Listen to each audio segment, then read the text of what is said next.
Hi, I'm John Urkus. I'm the Fire Program Manager for Pheasants Forever and Quail Forever, and today I'd like to talk to you about some good fire planning.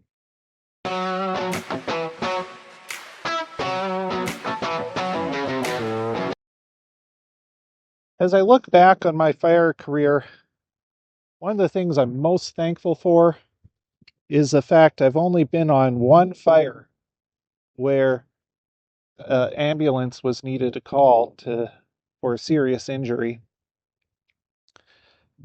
These things are rare events, and hopefully your experience is such that they're very rare. But just because serious injuries are rare doesn't mean that we shouldn't plan for them.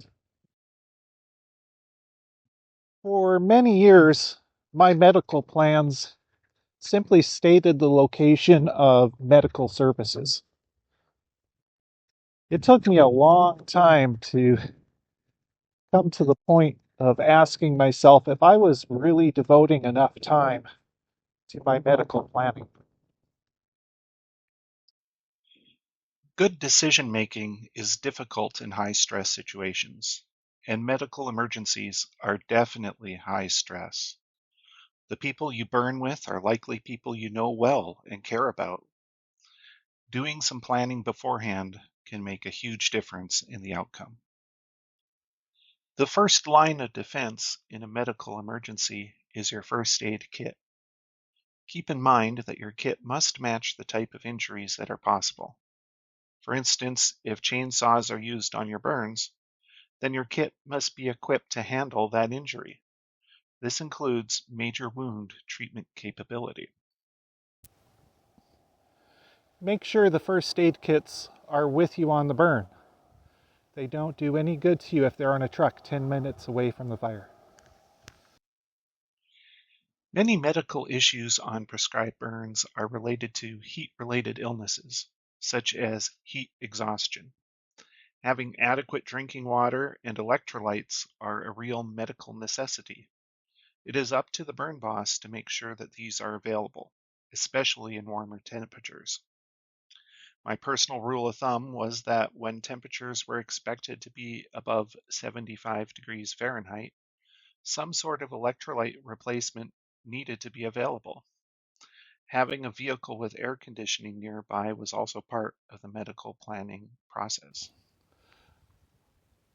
While some of my burn units are at least partially accessible by ambulance, when you look at the units themselves, not all the unit is accessible by ground ambulance.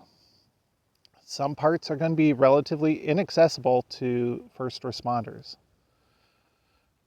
So if you have units with inaccessible areas, do you have a plan to connect the victim to the first responders?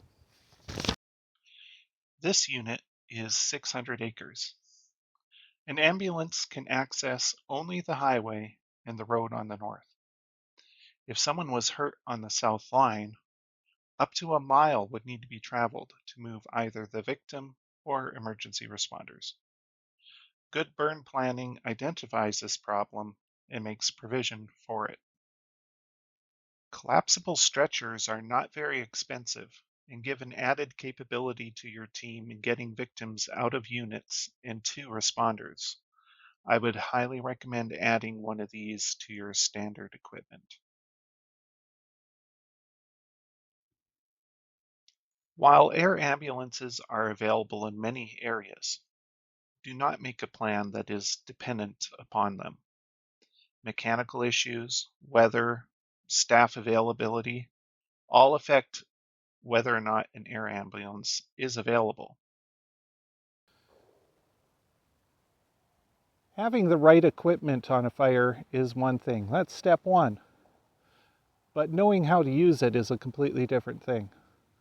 That's why on your fire you should have at least two people that are trained in first aid and CPR. If you work in areas with greater than 30-minute response times, consider getting more advanced training for your crew. Wilderness first aid is one example of some higher level training that is still accessible to most everyone. One can also use the annual refresher to train for medical events and even practice responses like the simulated medical event here. This helps give the sense of realism to the crew. At the beginning of the season, have your crew check the contents of your first aid kits. This not only makes sure the kits are stocked up, but familiarizes the crew with the contents. A lot of what we have talked about so far in planning and preparing for a medical emergency won't actually make it into the actual burn plan. But a good medical plan will identify what emergency resources are available, how to contact them, as well as their response time. The plan should identify the nearest hospital and give directions to it. A map is useful in this situation.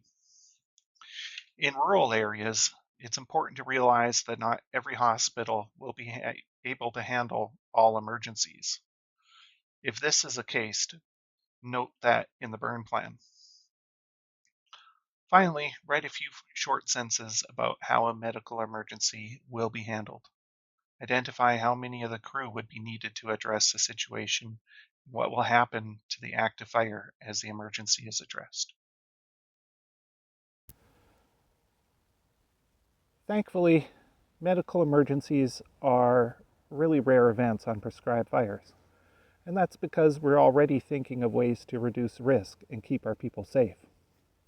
And truthfully, when it comes to the actual burn plan, the medical emergency section could be very short. But that's not the point.